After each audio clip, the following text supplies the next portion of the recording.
ย่ำนี่นี่แหละแสบมันบ่มีใครจะหน่อยมีหรอบ่นี่บ่ตัวมีกับมี บ่ได้ไปงมกลางคืนเนาะไปกลางคืนแล้วนี่ไปอยู่ได้ลายอยู่บ่แหละ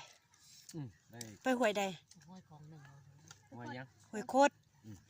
บ่สมัยแต่ก่อนก็ไปงมแต่ว่าเดี๋ยวนี้มันบ่ได้ไปงมแล้วนี่ยังถ้ากลางเว้นก็คือสิได้ตักเอาในหินเนี่ยในหินนั่นแล้วอันนี้เฮางมเอาลูกก็ในหินอยากไปงมอยู่เนาะ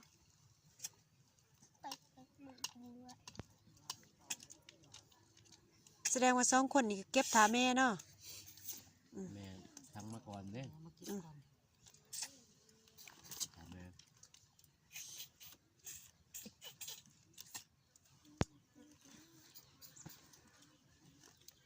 เอากินจังน้อยก็กิกเขาเอามาให้อีก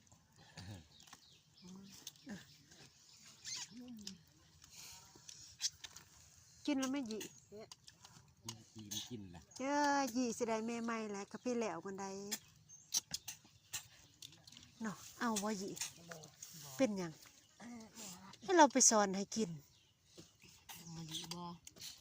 เป็นยังจึงบอกพ่อจะมักเด้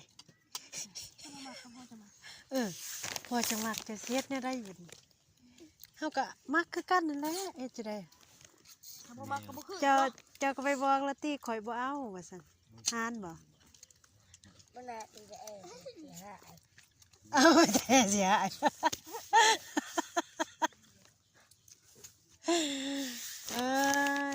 ถึงหน้ามัดผมเด้อจึกคือเอามัดกันข่อยบริวีไงเท่าอะไรเป็นตะมวนแต่ว่าอบอุ่นเนาะ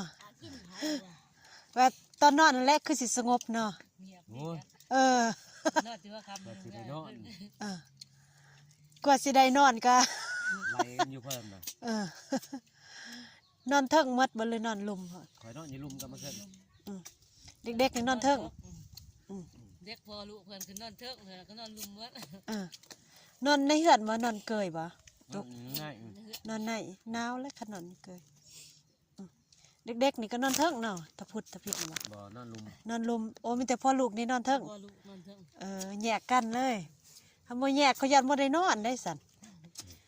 ยอกันอยู่หั่นแหละมันบ่จักอยากนอนดอกเนาะเข้าบลินโทรศัพท์แค่นี้แล้วคือเด็กหน่อยแท้คอยนี่โอ้ยวนกันเด้อยู่เฮือนนั่นเด็กหน่อยฮะ3 คนเครื่องนึงก็ยังเหลือน้ำมัน3 คนเจ้านี่คันบ่ได้บ่ได้อ่านก็บ่ได้เอาได้เครื่องนึงก็ดีแล้วเนาะตะพุดเนาะแม่นบ่บัดใหญ่พุ่นเฮาก็จังหาเงินซื้อเองข่อยยังซื้อเองบ่ได้มีคือกันเด้เอาเฮาใหญ่แล้วเฮาก็หาเงินซื้อเองซื้อ10 เครื่องก็ซื้อแล้วก็เฮาหาเงินเป็นเลยจะพวกเลยจะพวกเลยจะอันล่ะพวกเดียวไงจะน้องก็มาพูดกับสอกันนอนแล้วบัดนี้นี่ยังหักแค่แน่พอเพิ่นบ่วนแน่เลยเด้เดี๋ยวนี้พอเพิ่นมีเวียกเฮ็ดใหม่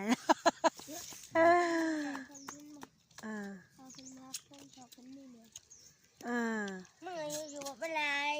ปากบอดมึงเจ้ากับตุกนี่ยี่กับตุกนี่ผู้ได้พอหักบ่ตุกหักสำกันลูกก็หักสำกันเมดลูกมีแม่ก็หักลูกคือเก่าเนาะจังกันแล้วซื้อขนมมากินแล้วมาดีเจ้าก็ว่าดีแล้วพวก5,000แล้วหายบางสารมาบางนึงนี่เอารถมาเลยบ่นะแล้วซื้อวันนี่โอ้ให้แล้วพวงหนึ่งตายปนันยังว่าบ่มากเล่าอีกเจอกระเพาะได้ปุ๊กเดียวว่าอย่างนี้ครับไปไม่ไปซอยล่ะเก็บมาหมากดินมันตัวมันตกเก็บตัวมักดินก็ได้เราเก็บเทิงทางนั้นซอยแล้วดีปนันว่า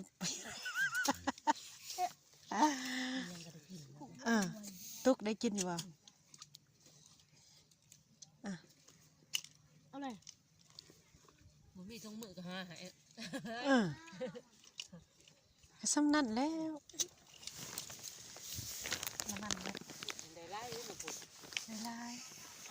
ตัวบ่เทิงแล้วก็ปะให้แม่จะเอาก็แถวขวัญก็เก็บเลยบ่มีแล้วมาผู้เดียวถ้าอ้วยกับใครมาเด้อกินข้าวเด้อนี่งุ่มอาม่า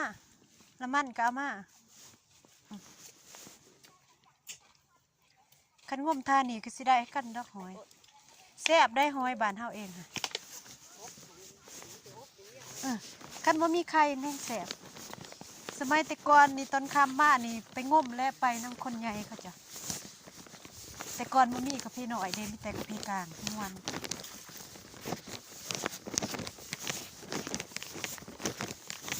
มาจำก็ลองเปลี่ยนไม้เด้เอามาอยู่มันเป็นจังใดมันคือสตาร์ทมันเมื่อยแล้วบ่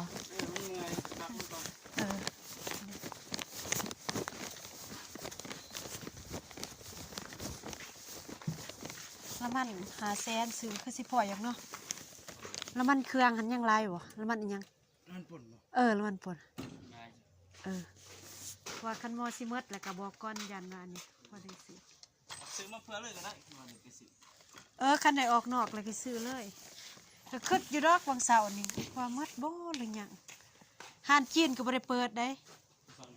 8 โมงมันเปิดเฮาไปแต่เช้ามันบ่เปิดคันว่าละมันนั่นเขาเปิดไว้วันนี้คันเฮาสิถามันกระสาคันได้ออกเลยซื้อมาไว้เลยเพื่อนนี่บ่มีแนวหายเลยเนาะมีอยู่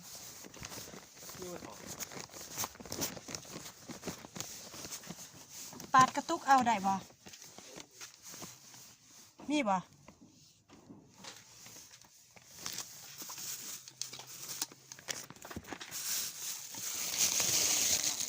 แม่เท่าพิน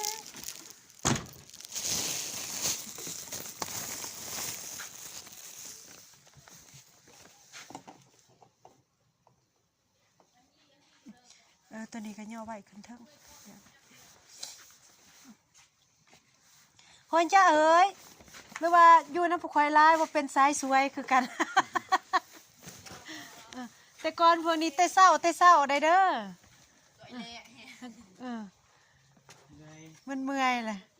แต่ก่อนโอ้ยซ้ำนี้ได้เป็นสอบแล้วผู้เพิ่นหันอันผู้คอยหันมันตั้งแนวนี้ตั้งแต่ใดดอกเพราะว่าเดี๋ยวนี้เท่าแต่ก่อนวัยรุ่นก็แนวนี้และแถวกึ่งอีกแต่เลยเด้อฮะคือเล่นแต่ไม่อัตโน